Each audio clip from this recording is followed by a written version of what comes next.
नमस्कार साथियों, स्वागत करता हूं आपके अपने चैनल पर, जहां पर हम माघ महात्म्य कथा श्रृंखला के अगले अध्याय में पहुंच गए। पिछले अध्याय में यमदूत ने बताया था कि भगवान की भक्ति और वैष्णव सेवा से मनुष्य यमलोक के भय से मुक्त हो जाता है। अब उन्होंने कहा कि हे वैश्य, जो शालिग्राम शिला या हरिचक्र में भगवान वासुदेव की पूजा करता है वो सब पापों से मुक्त हो जाता है। शालिग्राम में स्वयं भगवान विष्णु का वास है।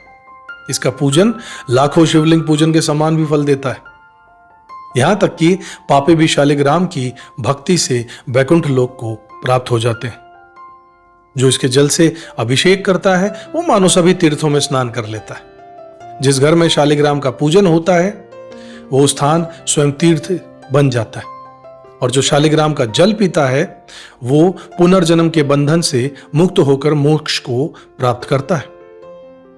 यमदूत कहने लगे कि जो कोई प्रसंग वश भी एकादशी के व्रत को करता है वो दुखों को प्राप्त नहीं होता है।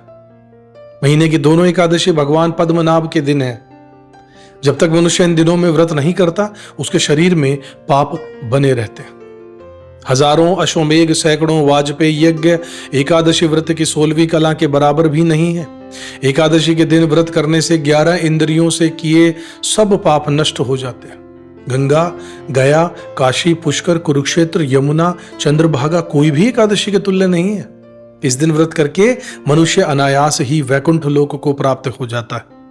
एकादशी को व्रत और रात्रि को जागरण करने से माता पिता और स्त्री के कुल की 10-10 पीढ़ियां उद्धार पाती हैं और वह पीताम्बरी होकर भगवान के निकट ही रहते हैं। बाल, युवा और वृद्ध सब तथा पापी भी व्रत करने से नरक में नहीं जाते।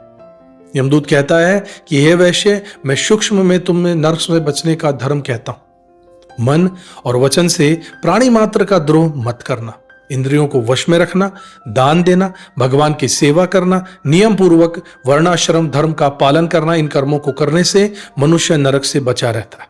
स्वर्ग प्राप्त करने की इच्छा से मनुष्य गरीब भी हो तो भी जूता, छतरी, अन्न, धन, जल कुछ न कुछ दान देता रहे। दान देने वाले मनुष्य कभी यम की यातना को नहीं देखता तथा दीर्घायु और धनी होता है।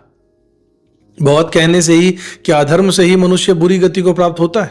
मनुष्य सदैव धर्म के कार्यों से ही स्वर्ग प्राप्त करता है। इसलिए बाल्यावस्था से ही धर्म के कार्यों का अभ्यास करना चाहिए। इस तरीके से 12वां अध्याय समाप्त होता है। अगर पसंद आया तो लाइक कीजिएगा, शेयर कीजिएगा, चैनल को सब्सक्राइब अब तक नहीं किया तो जरूर कीजिएगा साथियों, ताकि अगली कथाएं आपको एक के बाद एक नोटिफिकेशन में पता चलती रहें।